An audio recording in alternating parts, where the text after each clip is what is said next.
American South. We talk about it all.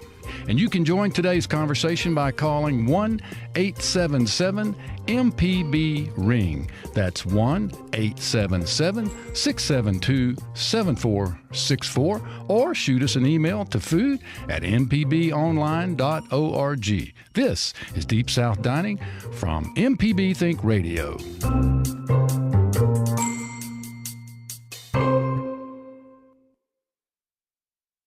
Live from NPR News in Washington, I'm Corva Coleman. Florida prosecutors are preparing a warrant for the suspect arrested in connection with the apparent assassination attempt against former President Donald Trump yesterday in Florida. NPR's Greg Allen reports Ryan Wesley Ruth was taken into custody after fleeing the scene. Investigators say Ruth left behind an AK-47-style rifle, 2 backpacks, and a GoPro camera mounted on a fence when he fled the scene. He was arrested a short time later as he was driving north on Interstate 95. He has a long record of arrests, mostly for minor offenses, but he also has a felony on his record for illegally possessing a machine gun.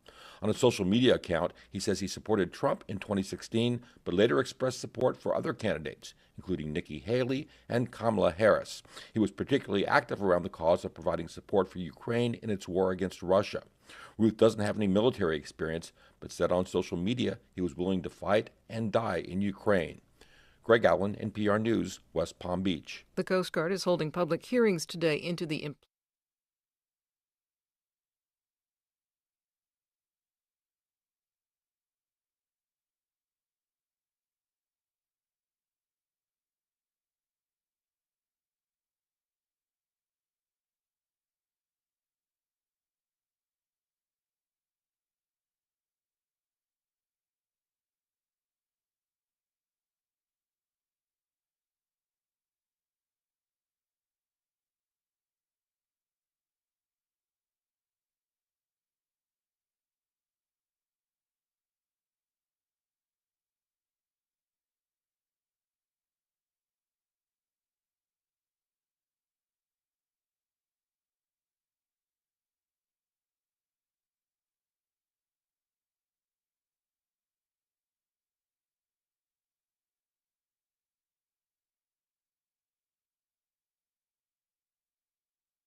Who wrote the book of love?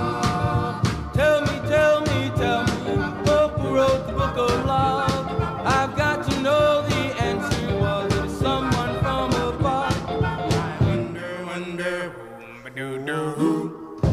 who wrote the book of love? Good morning. It is Deep South Dining right here on MPB Think Radio. Malcolm White, Carol Palmer, dancing the Monday morning.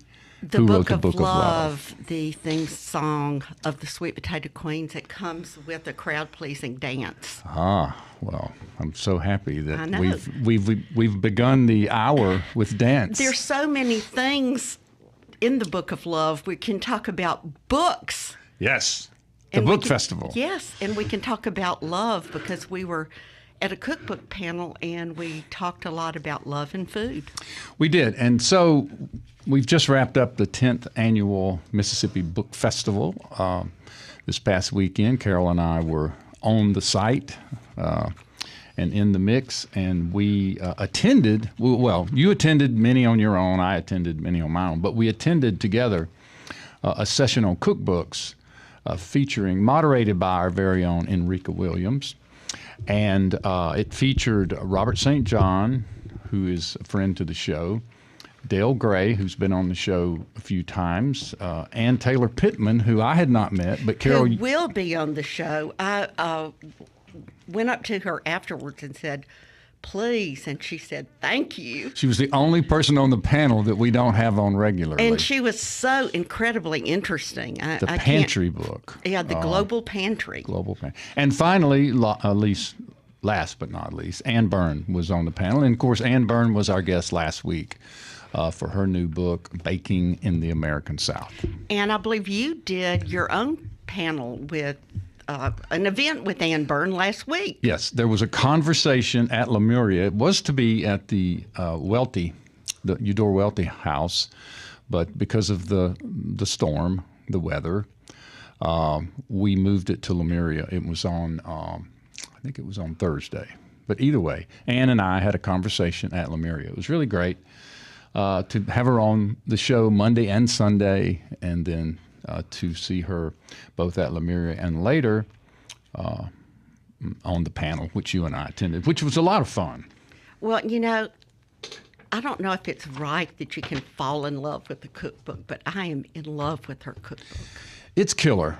It's an encyclopedia of the art and science of baking in the American South. And, you know, she calls it a love letter to the American South, and truly it is, but you know, about once every other year, I go head over heels over a cookbook. And one was the Mosquito Supper Club. And hey, she has a new book out, Melissa Martin. And then the next one was Vish's cookbook, Vish Bott's cookbook, I'm From Here. And now I'm toting around this 10-pound love letter to the American South and just reading. It's great. It's big-hearted, and it's just absolutely full of info. And it is a joy. I've had it at my table side now for the better part of 2 or 3 weeks. You had it a while. I had it. We shared a book. Now you have your own. I have my own. Mm-hmm. But anyway, we're talking about the book festival and a panel that Carol and I attended on cookbooks, and it was a joyful occasion, well attended. In fact, the whole festival was outstanding and a wonderful treat to have downtown. Around the state capitol, in Galloway Church, in First Baptist Church, and all across that part of the Capitol complex, I believe is what it's often referred to. And, you know, I just want to tell our listeners who are not from Mississippi, because so many people listen to us from so far away that may not know that Mississippi is not rich in many things, but in literature and in love of reading, I can't think of anywhere else. And there were thousands of people there trying to even get in the sessions. I mean, just imagine a large church sanctuary. I mean, a big church sanctuary filled to the brim with people outside, and there were many, many rooms, many, many venues. And besides panels on food, we sponsored the Food in Memory panel. The H.T. White Family Fund sponsored that. along with University of Southern Mississippi University Forum. But there was also food to eat. I had some lovely. You and I shared a plate of quesadillas from Halamau's, vegetarian spinach quesadillas. That was really good. But there was lots of food and after party at Halamau's, more food, more conversation, more about books and literature. And they unveiled a Mississippi Writers Trail marker on the site of the state capitol, touting the history, the now 10-year history of the Mississippi Book Festival. So great weekend all the way around.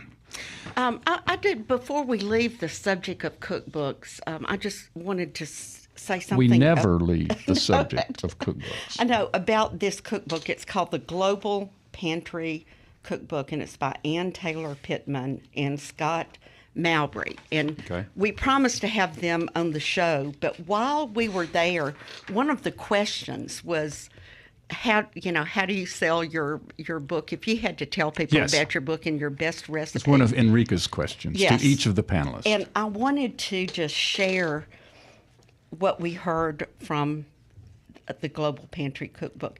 She has a chili shrimp with the creamiest coconut grits. And let me say at this juncture, when she said that over the microphone, the entire room went, ooh.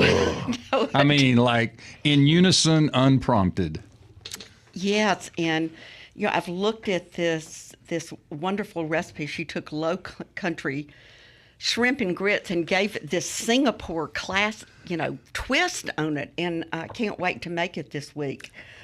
But Malcolm, you need to, if you didn't, go get this book. I didn't get that one. I've got to circle back now. Well, and one reason you need to do it is because there's a whole chapter, a whole section on what is the global pantry and what you need to have in your kitchen. I mean, everything from Worcestershire sauce to yuzu, to Tabasco, to sriracha, but she really gives just a great primer on the global pantry. And it's one of our favorite topics, condiments. Yes, condiments. And pantry items, things to have We're on going to hand. start marketing condiment refrigerators. Oh, are we? Oh, yeah, great. I think everybody Excellent. needs it. Are your condiments outrunning your refrigerator? Yes, always. Yes, always. Kara has them in trays and those little lazy Susans in the refrigerator, and you have to dial them around to get to the various condiments that we have amassed.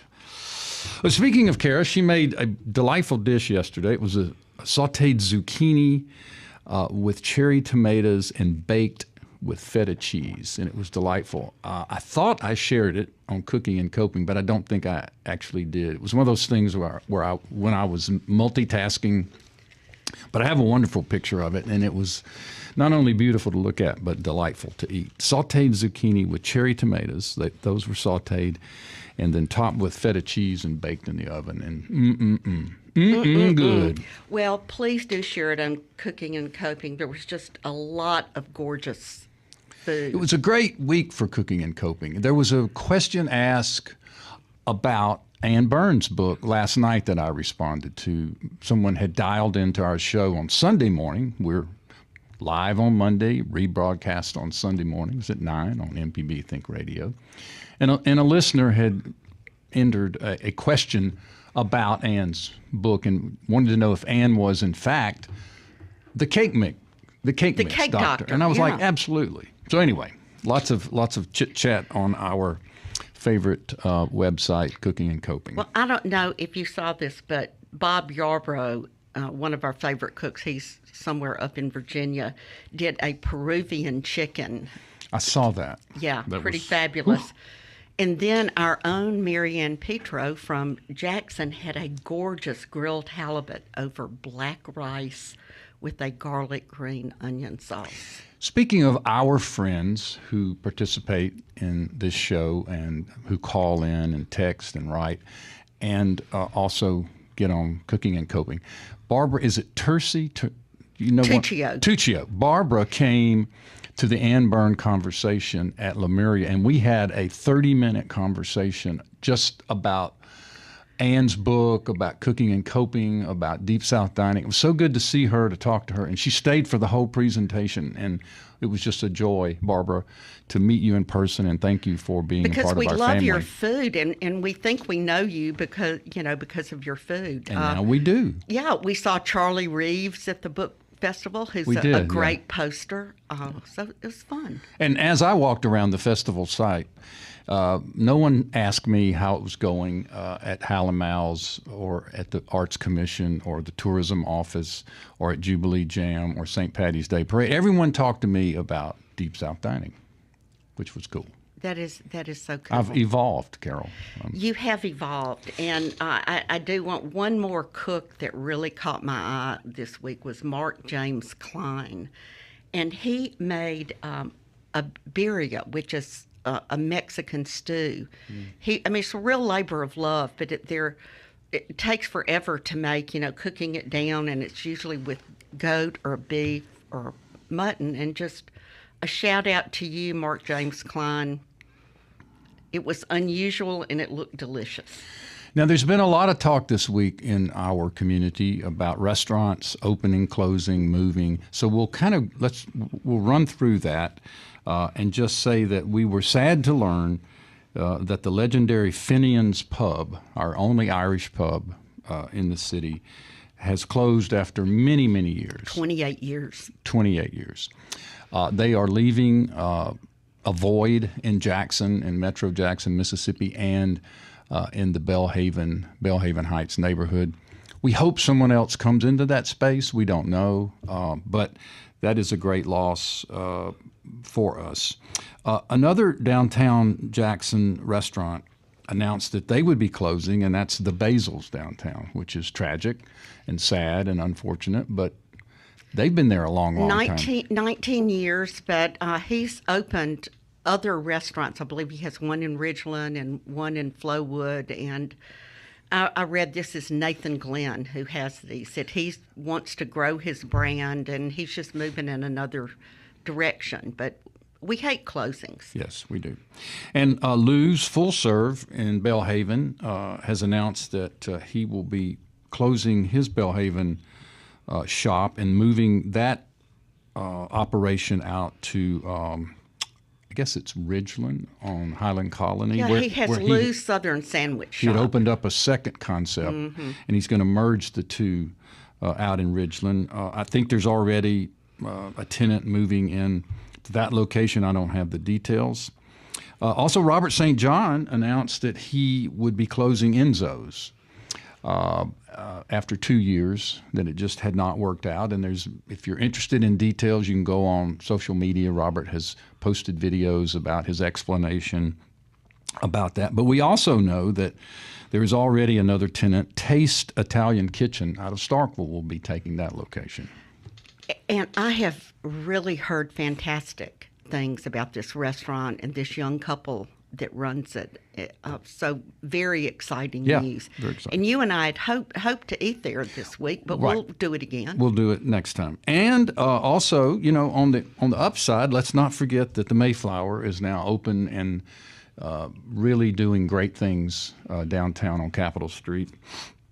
Really proud of them. Also, Aladdin has announced they will be opening a downtown location. So it's not all bad news. And the district location in Bellhaven Town Center will soon be announcing a food and beverage operation to go into that location. So it is not all grim. It is simply the way of life. Closings. As the bar turns, as I often say. Endings.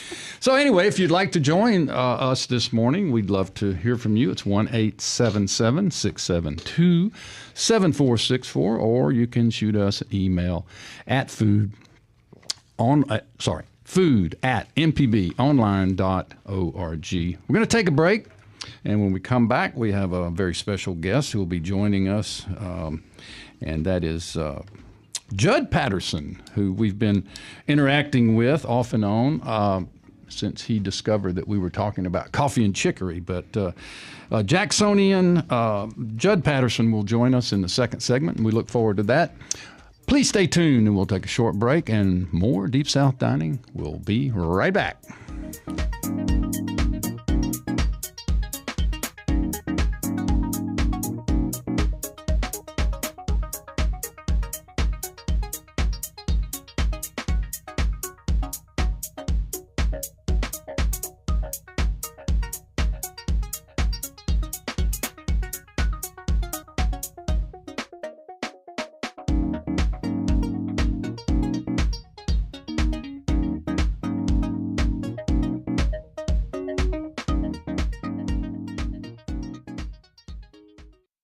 Deep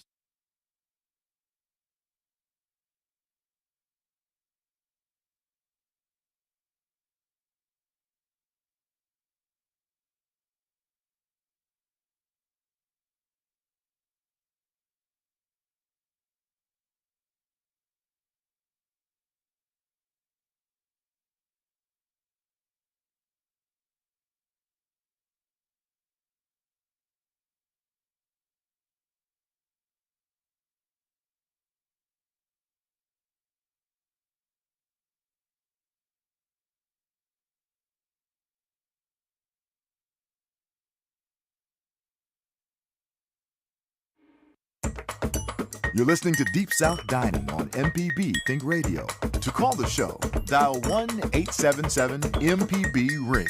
That's 877-672-7464. Or email food@mpbonline.org. This is MPB Think Radio.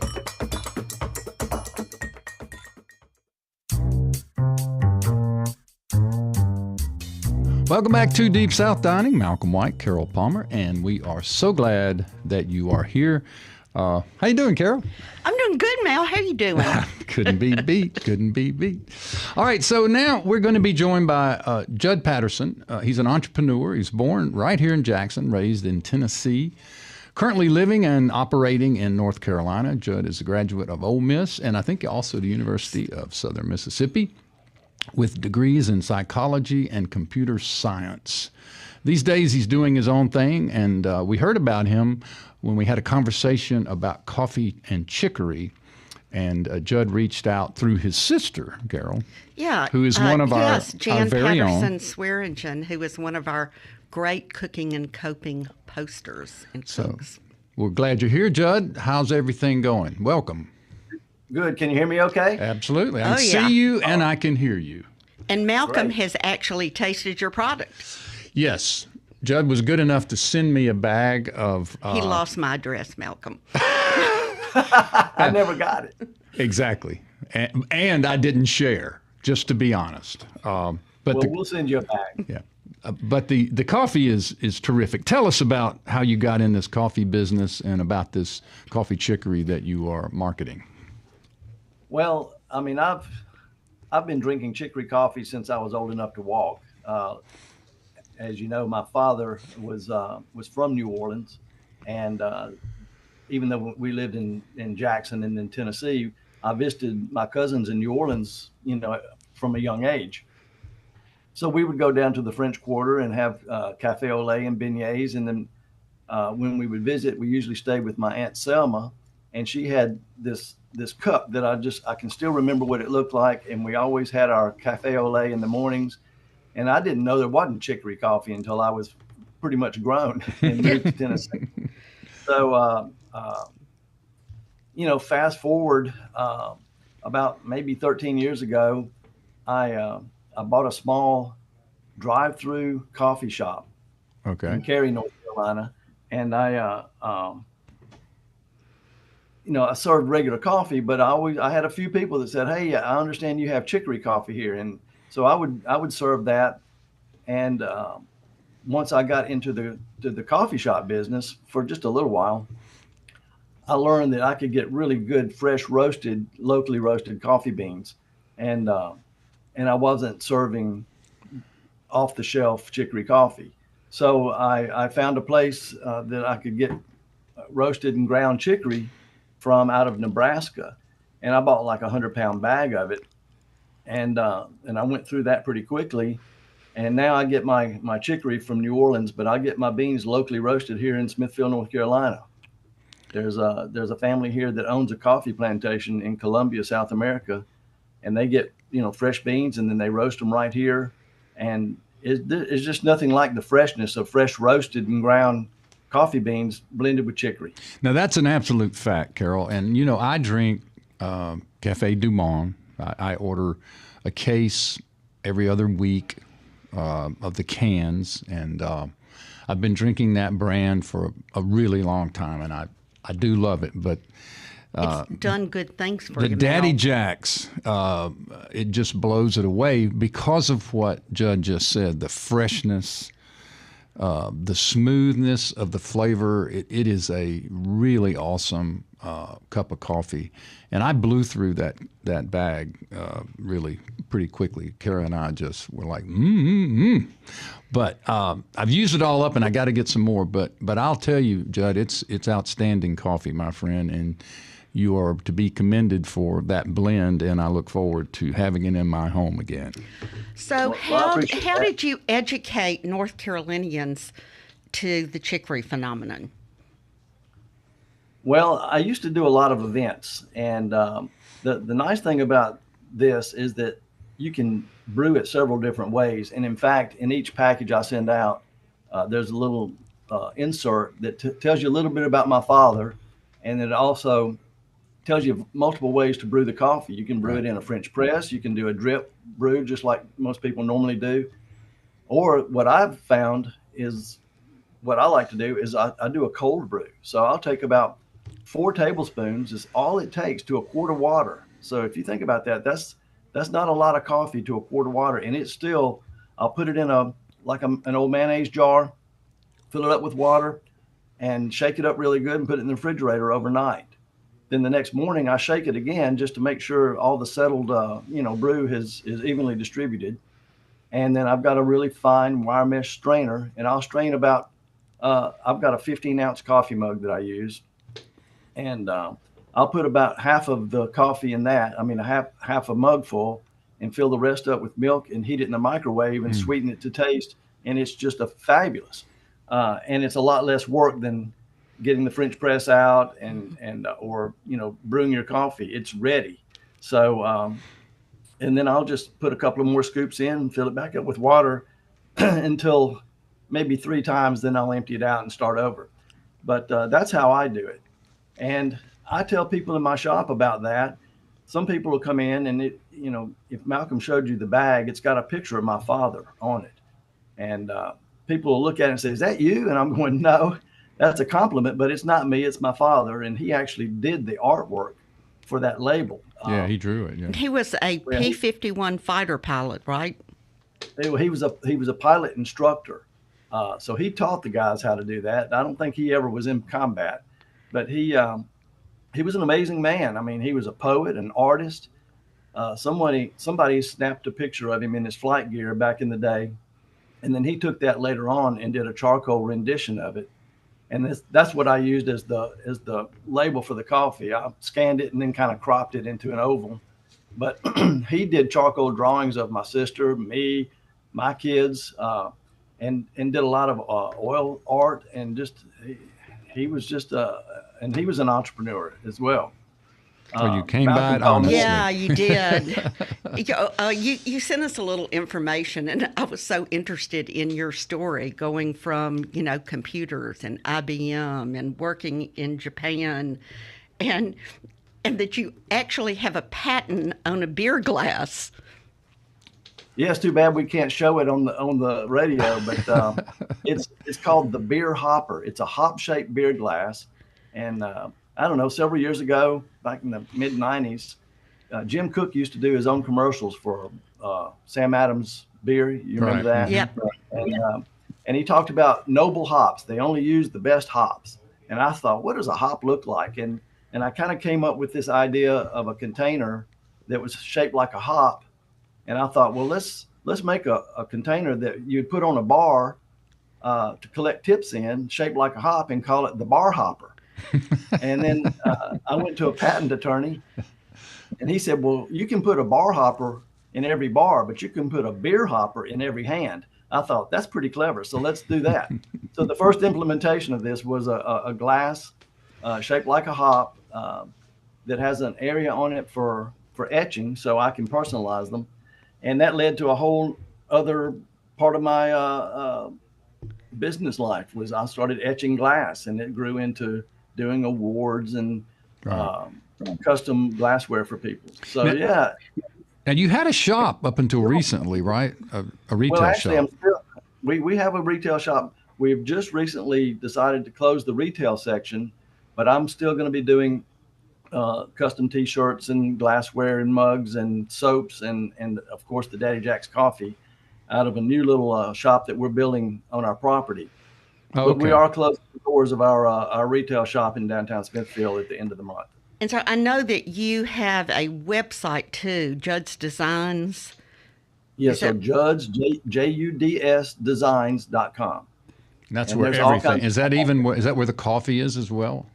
There's a section for the Daddy Jack's coffee out there too. Yeah. Well, Yeah, I was just trying to pull it up and look at it, but that sounds fantastic. Hey, Jud, in our conversations, you shared with me a really interesting tidbit, and that is that you loved Al's half shell in downtown Jackson, and you went there and you established a relationship with one of the waitresses, and she gave you something very special. You want to tell us about that? Well, her name was Corrine, and I guess she was like the manager. And I started going there. You may remember in my little history that I worked at Whitfield between my undergraduate and graduate school years. So I spent about 2.5 years as a psychology technician at Whitfield. And one day I just said to one of the other guys, I said, man, I'm really hankering for some red beans and rice. And he said, oh, go to Al's Half Shell. It's down on Lamar Street. It's a hole in the wall, but it's really good. So I went, and he was right. And I went every week from then until I moved away. And every time I came back to Jackson, I visited Al's Half Shell. It moved out to the Alamo Plaza, right, and then one other place before it finally closed. But my first stop in Jackson was Al's Half Shell. And I begged her for the recipe. And she said, well, Junior makes this stuff, and it's all made in a big black iron kettle. And, it matters that you make it in quantities to get that flavor. But she did give me the ingredients, and I have come very close to that taste. Not everybody. And I make it regular. I make it at least probably 3 times a year. Not everybody has the Al's Half Shell red beans and rice recipe. I know, Carol. Malcolm, and I don't know about you, but he's put a hankering on me. Well, it is Monday. Monday. It is red beans and rice day, Oh, so. That's right. It is. But I always went on a Wednesday because I guess it just became my established day to go. Right. Well, Jud, we appreciate you coming on and sharing your story with us. And you go right ahead if you got something else you want to say. But I just wanted to say, bring it to us. Go ahead. This is a really funny story, and I'm sure my sister will remember it too. And hello, Kiki, if you're listening. When we lived in Hartsville, Tennessee, occasionally we all went to the Methodist church, but there was a Baptist minister that was a good friend of the family. And every now and then my mother would invite him over for lunch after church on a Sunday. And she served Louisiana brand coffee, which is another chicory brand, yep, in these little demi-tasses. And it was, how dark this stuff brews up. Well, he always complained about the coffee being just way too strong. And so one Sunday afternoon, she loaded his cup with molasses instead of coffee. And when he put the sugar he was going to sweeten his coffee, he put the sugar in, it just sat on the top of the thing, and he just looked at it, and it was worth the price. It was priceless, the expression on this man's face. But that was the kind of sense of humor she had. Wow, that's great. Thanks for sharing. Again, thank you for reaching out, for sharing your coffee. Carol will have to order up some coffee. We're going to do that. And Jud, we appreciate you coming on and sharing your story with us. It's always great to hear from Mississippians who have gone out in the world and done well. And we are I appreciate you having me on. It means a lot to me. Well, thanks, man. All right, here's what's going to happen, Carol. We're going to take a break, and when we come back, we're going to catch up with some of our listeners who have left us some questions while we were out and about. And you can join the conversation if you are so moved by calling toll-free 1-877-672-7464 or shoot us an email to food@mpbonline.org. We'll be right back after a short break. More Deep South Dining just around the bend.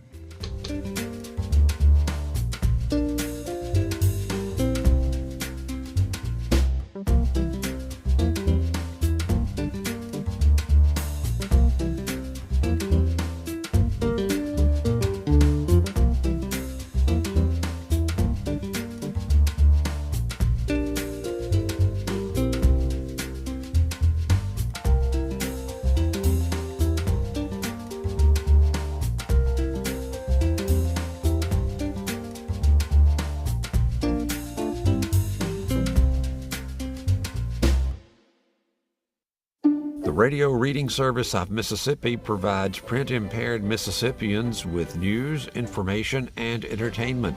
To learn more or to see if you qualify, call 601-432-6301.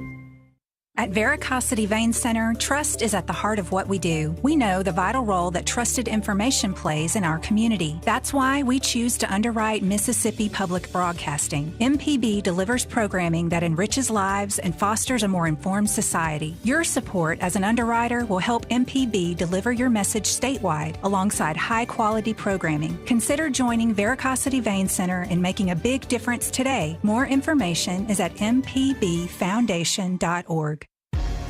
You're listening to Deep South Dining on MPB Think Radio. To call the show, dial. What's your favorite type of music? The old standards? Country? A specific type of jazz? Maybe you love classical. In addition to Thinkin' Radio Reading Service, we broadcast MPB Music Radio. Listen live to essential and emerging artists from your HD radio, our app, or from mpbonline.org.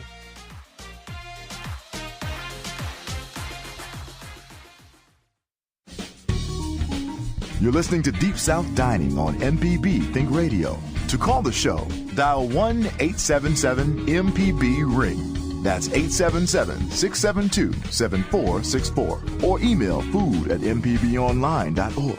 This is MPB Think Radio.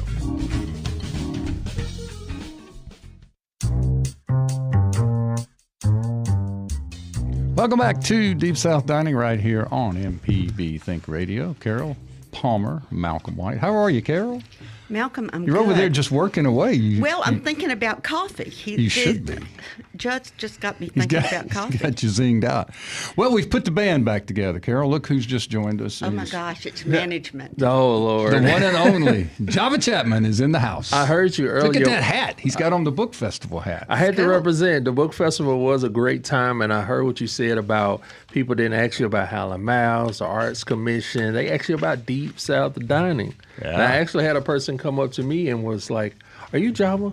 You know, and I was like, "Yeah." And I was like, "Why are you not on Deep South Dining anymore?" Ooh. I was like, See, we got to get you back on more often. They said it, and I was like, "Oh, okay, all right." So we were talking about ways to reach us, and people can email us, they can call us. What's our new way? The Talk to Us feature. Talk a little bit about Talk to Us feature. Yeah, you can. The Talk to Us feature is so great because it's in our public media app. So download the MPB Public Media App, absolutely free. And then you can find the Talk to Us feature in the menu section. And you can leave a message, a voice note. You can leave a video. You can send us pictures. Anytime. Mm-hmm. So you don't have to wait until Monday morning, 9 o'clock to try to be live during the show. Let's say you're listening to the rebroadcast on Sunday and something sparks your mind or you have a question, you can send it to us right then and there. We'll check it and jump on it the next Monday. Or just anytime. You can actually do it for all of our shows too. That's the great thing about the Talk to Us feature, and we appreciate those who have jumped on it early. Those early adopters. That's right. That's right. Yeah, we love early adopters. This is the same thing that Splendid Table, has done for years. With the Turkey Confidential. Yeah. I mean, they can play the audio clips, and I think it's great that we're doing that because you always don't think of your question while we're live. Yeah. And speaking of Talk to Us, Carol, we had a message to come in we want to share with our readers. Do you have it? If you don't have it, I do. It says, "Hello, my name is Amy Reeder. I live in Oxford, Mississippi, and I have lived all over the country. I have the entire Time Life Foods of the World collection, the entire collection. All of these books. They are big books that were issued starting in 1967, I believe. It took me forever to get all of them, and I wondered if any of you have looked at any of these Time Life Foods of the World collection, because they are entirely from all over the world, and they are great forms of cooking. So have you heard of Well, this collection? absolutely. That's a big yes, and that really took me back in time. But I read many. I actually had a few. I think I still have a few. But what a great series that was, and so many people learned to cook with the Time Life series, and it opened Americans to international flavors. As you remember, Malcolm, back when we were growing up, I mean, the only thing we knew about Chinese cooking was chop suey and egg foo young. And, the Time Life books really filled out that with every kind of cuisine. Now, Marissa, is this where do we have some audio on this? Is that where? Well, I mean, you read the transcript. I read it. That was pretty what it was. much, but that was pretty much exactly what Amy said to us in her message. It was an audio message, Great. So anybody can send one in. Well, thanks. So, Java, there are other ways that we were talking about that people can interact with us, and one of them is coming up tomorrow, and I wonder if you could tell us a little bit about our journey to Grenada. Well, yeah, we have these events that we do periodically. We kind of really just now starting to back up MPB On the Move, and these are mainly member-only benefits. So if I could encourage anyone to become a member of MPB, you can get MPB member-only exclusive events like these MPB On the Move events that are happening. Actually, one is happening today in Starkville, and then one is going to happen tomorrow in Grenada. So we're gonna go on the road. Myself, Jermaine, Felder Russian from the Gustave Gardner, Malcolm White, Carol Palmer are going to be MPB On the Move. So yeah, this is just a great time for us to interact with our members and be face to face with some of our supporters, and tell them what we have going on, and let them ask us any questions, and just have a good time. Oh. Well, great. So, Carol, we also got an email while we were away, and I wondered if you would share with our listeners what that was, and let's see if we can respond to the question. Yeah, this was from a guy named Jim Matthews who lives in Bay St. Louis, Mississippi, and I'm just going to read the transcript of his email. My family home was in southeast Missouri, and I was raised on boll weevil dressing. My mother hated the name and called it egg dressing. It was made by drizzling beaten egg yolks into seasoned flour while stirring it to form dough balls the size of rice grains. The dough balls are then stirred into a very rich poultry broth, and the mixture is cooked on top of the stove until it reaches a thick, soft yellow dressing. It has a much stronger egg flavor than dumplings. And the only person I've ever met that heard of it was a woman from Louisiana. A woman I know who is from Kansas, but her ancestors were Germans who had immigrated from Russia, grew up with a similar recipe. I forget the German name, but it was a soup made by dropping the mini dough balls in hot milk. Have you ever heard of this or a similar recipe? And yes, I have. I think, Malcolm, you and I both went to the computer and tried to find any mention of boll weevil dressing. We read a lot about the evil boll weevil. And there's a boll weevil cafe in Georgia. Yes. In the hometown of James Brown. I was going to ask why is it called boll weevil dressing? I know. Like, what I'd is love that? to know. I'd love to know that. But, nobody knows. But just the description reminded me of a German dish called Spätzle. And Spätzle, when I had the Everyday Gourmet, we actually had Spätzle makers and a little thing that you fit over your a pot of water. But it involves dropping egg dough into water. And you mix the eggs and the flour and a little milk or water and let it stand, until it's combined. And then you put a colander or one of these Spätzle makers that has, holes on the top of it, and you push the dough through the colander or Spätzle maker and drop it into the boiling water. And it cooks after But it about says 5 it's to the 7. size of a rice grain. It seems so small. Well, that's what you get when you push through a You colander. push it through a sieve or a colander? Through a colander. Okay. A colander. And the Spätzle maker itself has, to me, a little bit bigger holes than just a regular colander. But they serve it. They, boil the dough in the water, or it sounds great if it were in chicken broth, and it's served like with butter or cheese. It's served kind of like a risotto, Gotcha. or something as a side dish with the meat like ossobuco or stroganoff or a goulash. Gotcha. That's interesting because, we also learned this week, and thank you for that backstory and that information. We also learned about making grits with coconut milk on the panel at the book festival, which I'd never thought of. I don't know if you've ever done that before. But No, never even thought of it. It just sounds like a fantastic idea. But this is another example of the global pantry and what immigrants bring to this country. Right. And that was probably a German family, and then another family tasted it and tried to replicate it. And that's how our recipes are developed.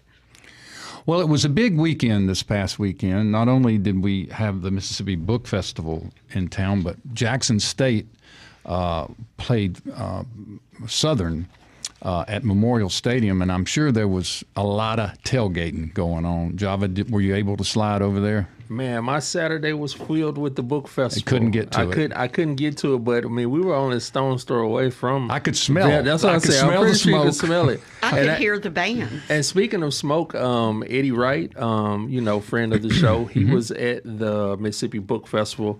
I ran into him, and just yesterday, south of somewhere.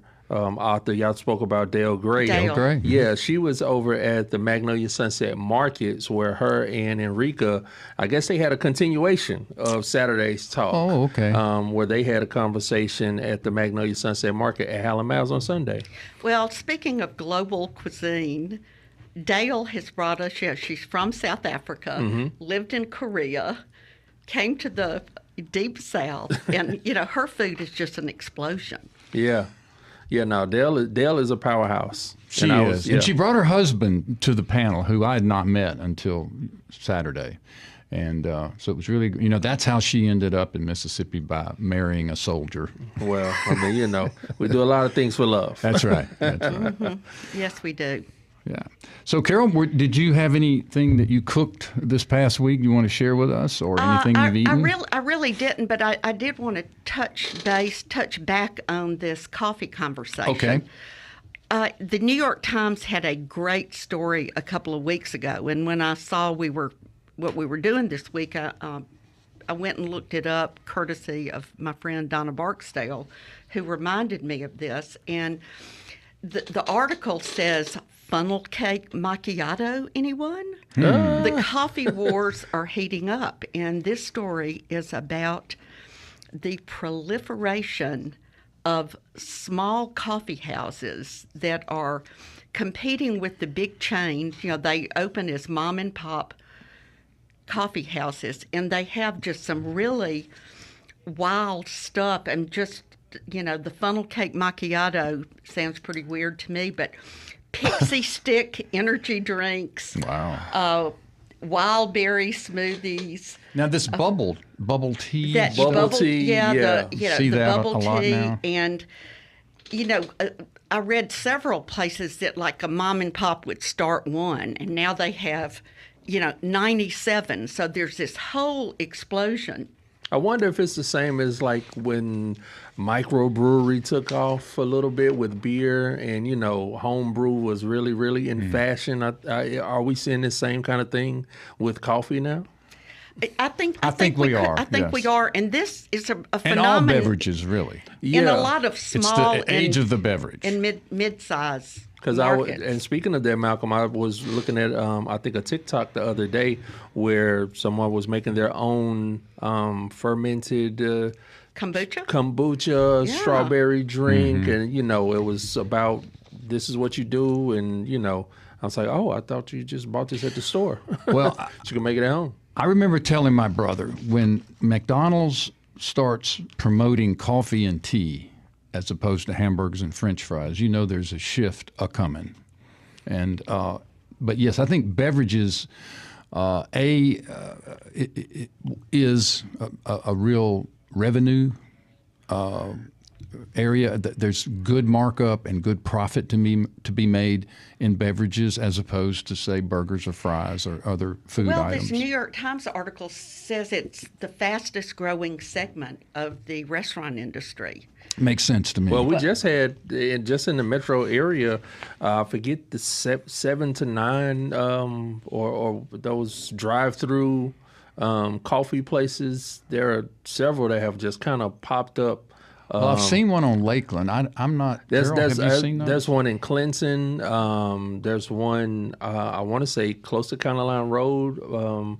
Back there, like there's just several just popped up. Are they called 7 to 9? I can't remember. I can't remember what's the actual name of them, but they're everywhere. I hesitate to say them because the one on Lakeland Drive, which is right as you cross the Pearl River Bridge. It's been many things. Yeah, it was a Seattle brew, and now I just can't think of the name of it. But I frequent it. But a couple of things that were funny on this article was they quoted the mayor of Odessa, Texas, talking about the explosion of coffee places. And he says, we're seeing an explosion of what we call the 3 C's: car washes, chicken places, and coffee shops. The 3 C's. Ooh, the 3 C's of economic development. And 7 Brew, that's the name of that coffee place. Well, 7 Brew. And you say we have multiple? Yes, there are multiple. 7 Brew. Okay. 7 Brew. This was in the article. It's a regional brand out of Arkansas. Mm-hmm. That is just exploding.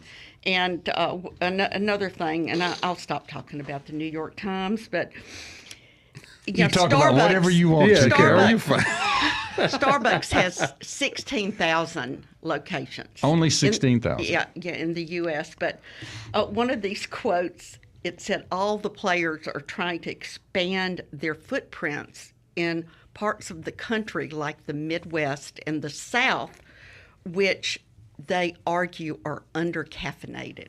So we are under-caffeinated. Oh, wow. I've never suffered from that. No, I haven't. Now, you're not even a caffeine guy, are you? No, this is what I was going to say. We started a coffee club. Some of the smart people here, they started a coffee club here at MPB, and I joined just to have camaraderie. Mm-hmm. But I found myself drinking coffee, and I may jump back into it. Oh, there were some significant flavors and blends that were being served, like a blueberry blend, and so you're not talking about our coffee shop. You're talking about MPB has a coffee club. MPB has a coffee club. Oh, yeah, okay. Yes. Okay. We have. We may have to bring them on to. We may have to bring the club to the shop because in the shop or in the club they had some. I'm gonna just say some weird way of brewing. It was a lot. I was fascinated, and I jumped in and I dived in and I said, "Oh, I remember coffee." Well, I have a brother, John Puckett. We got to get your brother on. We do. He has We've been talking about this for years, and he ships green coffee beans all over the world. Home roasting is a big deal. Yes. And he also has a store on Magazine Street in New Orleans called Current Crop, and you can go in there and pick out your green beans. And they roast them for you, or you roast them yourself? You roast your own. There are roasters in there, and they have coffee classes. So, Oh, you do it in the shop? Yeah. You don't take it home and roast it? Well, if you have your own roaster. Some people do, yeah. Yeah. But the novice could go in the shop, pick out the green beans, roast them and to whatever degree. 100 kinds of green beans. Yes. If you want mild, you want dark, you can do that yourself. Yes, and leave you can with also a bag. go to classes to learn. To learn more about it. And Java, your 7 Brew kiosk you were talking about, that started with one little kiosk in Rogers, Arkansas, and they now have over 190. Wow. Stands from Casper, Wyoming to New York. Yeah, they're everywhere. They just kind of exploding. popped up and boom, they're here. Huh. Well, this is exciting that Java's on the Java train now. So Java, and that's what everybody was kind of saying. I was like, "You're not a coffee drinker. Your name is Java, like not a nickname. Your actual name is Java." It's like, come on. We'll have to get you some Daddy Jacks. Some of Jud Patterson's coffee. And it was funny when we talked about coffee the last time we had the coffee club. Immediately in the conversation with Jud, you went to South America, you went to New Orleans, went to Seems like he was getting. I meant to ask him. He said he got his first batch of chicory from Nebraska. Yeah, that's kind of weird. I should have asked about that. You got to travel, and as soon as you started talking about coffee, and that's what I love about it. Yeah, you hit the road on it. But Brother John gets it from Africa, from Indonesia, from all over. But like his guy in Ethiopia, there are wars over there, and they have to talk like when the wireless is up, in the night on the computer to do their order. I mean, he has personal relationships with these people in the Sudan, in Africa, and wherever the coffee beans are. Yeah, and he gets it when he gets it. Wow. Those. Yeah, so it's a real thing. And last thing on beverages we were talking about, and maybe we can do this on another show, I found out the joys of a non-alcoholic beer over the weekend. Yeah, my world. I was like, wow. Welcome to my world. It's like there's no alcohol in here, but this tastes great. Just like beer. I mean, if you like beer. Yeah, if you like beer and you don't want the buzz. And a lot of people like beer with red beans and rice, beer with a hot dog, beer with, and for people who don't drink alcohol, there you go. All right, well, perfect. It seems as though the music says it's time to wrap up the shop, Carol. Deep South Dining. This has been fun, guys. Absolutely. Yeah. Deep South Dining is a production of Mississippi Public Broadcasting's Think Radio. We are funded by generous contributions from people like you, and we thank you. Our show is produced by Marissa Vaughn. Thanks to our special guests, Jud Patterson, Java Chatman, and for my co-host, Carol Palmer, I'm Malcolm White. We ask that you now stay tuned for Marshall Ramsey's program, Now You're Talking, followed by Southern Remedy at 11. And please join us every Monday and every Sunday at 9 a.m. for more Deep South Dining, heard only on MPB Think Radio.